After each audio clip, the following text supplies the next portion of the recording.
অবশ্যই আজকে সুপ্রিম কোর্টের শুনানির দিকে আমাদের নজর রয়েছে, তবে এখনো পর্যন্ত ঠিক কি কি হয়েছে, সুপ্রিম কোর্টে কি কি নির্দেশ এসেছে সেই ঘটনাক্রম আপনাদের সামনে রাখবো। গতকালই এসআইআর নথি যাচাইয়ের কাজ শুরু করে দিয়েছেন জুডিশিয়াল অফিসাররা। কাজ শুরু হাইকোর্টের প্রধান বিচারপতি নিযুক্ত জুডিশিয়াল অফিসারদের। প্রায় 60 লক্ষ ভোটারের আবেদনে নিষ্পত্তি করতে হবে, এমনটাই খবর কমিশন সূত্রে। নথি যাচাই সহ আবেদনে নিষ্পত্তি করবেন 200 জন জুডিশিয়াল অফিসার। সবচেয়ে বেশি আবেদন মুর্শিদাবাদে, তারপর তালিকায় উত্তর ও দক্ষিণ 24 পরগনা। সব থেকে কম আবেদন জমা পড়েছে ঝাড়গ্রাম জেলায়। জুডিশিয়াল অফিসারদের সুরক্ষা দেওয়ার আশ্বাস রাজ্য সরকারের। গতকালও সংশ্লিষ্ট সব পক্ষকে নিয়ে বৈঠক হাইকোর্টের প্রধান বিচারপতি। বিধানসভা ভোটের নির্ঘণ্ট এখনো ঘোষণা করা হয়নি, আর ভোট ঘোষণার আগেই পশ্চিমবঙ্গে আসছে কেন্দ্রীয় বাহিনী নিয়ে বৈঠক কমিশন ও পুলিশ প্রশাসনের। কেন্দ্রীয় বাহিনীর কাজের ওপর নজর রাখবেন অবজারভার এবং ডিজিপি। আর কি কি নির্দেশ দেওয়া হয়েছে বিস্তারিত জানবো, কথা বলে নেব আমাদের প্রতিনিধি অনির্বাণ বিশ্বাসের সঙ্গে। অনির্বাণ, দেখো, গতকালই কিন্তু আমরা দেখেছি যে সিইও মনোজ আগরওয়ালের সাথে কিন্তু রাজ্য পুলিশের শীর্ষ আধিকারিকদের একটি গুরুত্বপূর্ণ বৈঠক হয় ইলেকশন কমিশন দপ্তরে, এবং সেই জায়গায় আমরা দেখেছি যে সেই বৈঠকের পরই কিন্তু আমরা দেখতে পাই যে কেন্দ্রীয় বাহিনীর মোতায়েন এবং কেন্দ্রীয় বাহিনীর কার্যকলাপ নিয়ে কিন্তু কড়া অবস্থান নিয়েছে ইলেকশন কমিশন। এবং আজকে যে তথ্য আমরা হাতে পাচ্ছি তাতে কিন্তু দেখা যাচ্ছে যে কেন্দ্রীয় বাহিনী যে কোথায় কত পরিমাণ কেন্দ্রীয় বাহিনী লাগবে, কোন এলাকায় কত পরিমাণ দিতে হবে, তার সম্পূর্ণ যে ব্লুপ্রিন্ট, সেই ব্লুপ্রিন্ট কিন্তু রাজ্য প্রশাসনের কাছ থেকে চেয়েছে সিইও অফিস। এবং শুধু তাই নয়, এদেরকে কোথায় ট্রেনিং দেওয়া হবে, কিভাবে এরা এরিয়া মার্চ করবে, সমস্তটাই কিন্তু একেবারে পুঙ্খানুপুঙ্খ সেই তথ্য বা রিপোর্টে জমা দিতে বলা হয়েছে।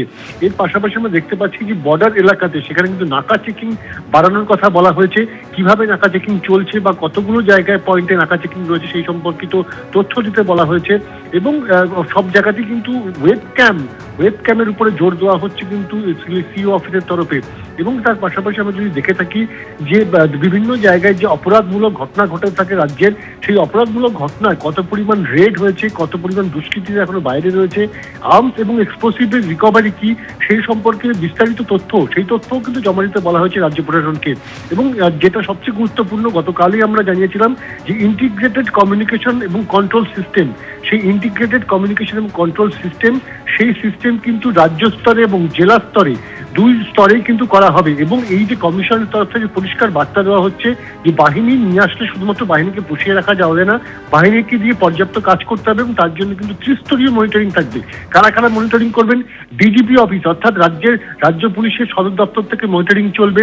এর পাশাপাশি ইন্টিগ্রেটেড কমিউনিকেশন যে কন্ট্রোল সিস্টেম, সেখান থেকে মনিটরিং চলবে। এবং অবশ্যই ইলেকশন কমিশনের যে স্পেশাল পুলিশ অবজারভার থাকবে, তিনিও কিন্তু গোটাটা মনিটরিং রাখবেন। এর পাশাপাশি আরেকটা গুরুত্বপূর্ণ বিষয় কালকে মিটিংয়ে আলোচনা হয়েছে যে অবিলম্বে আইডেন্টিফাই করতে হবে রাজ্যের সমস্ত সেন্সিটিভ জোন এবং তার পাশাপাশি কিন্তু ভালনারেবল এরিয়া। মূলত যে সাম্প্রতিক ঘটনা এবং অতীতের যে ঘটনা, সেই ঘটনার উপরে নির্ভর করেই যে ধরনের অশান্তি সেই এলাকায় হয়েছে তার উপরে নির্ভর করেই কিন্তু এই তালিকা তৈরি করতে বলা হয়েছে। এবং সেই তালিকা কিন্তু খুব দ্রুতই তৈরি করা হবে এবং সেই তালিকা জমা দেওয়া হবে সিইও অফিসে। এবং এখনো পর্যন্ত 1 মার্চ যে 240 কোম্পানি এবং 10ই মার্চ আরো যে অতিরিক্ত 240 কোম্পানি, মোট 480 কোম্পানি কেন্দ্রীয় বাহিনী আসতে চলেছে। পরবর্তী সময় এই যে রিপোর্ট রাজ্য প্রশাসনের তরফে সিইও অফিস অথবা কমিশনকে দেওয়া হবে, সেই তথ্যের উপর নির্ভর করে ঠিক হবে যে আরো কত পরিমাণ বাহিনী আনার জন্য রিকুইজিশন দেওয়া হবে কেন্দ্রীয় স্বরাষ্ট্র মন্ত্রকের কাছে। ফলত এই যে রিপোর্ট, সেই রিপোর্ট জমা পড়ার পরই কিন্তু পরবর্তী পদক্ষেপ নেবে নির্বাচন কমিশন। ধন্যবাদ অনির্বাণ।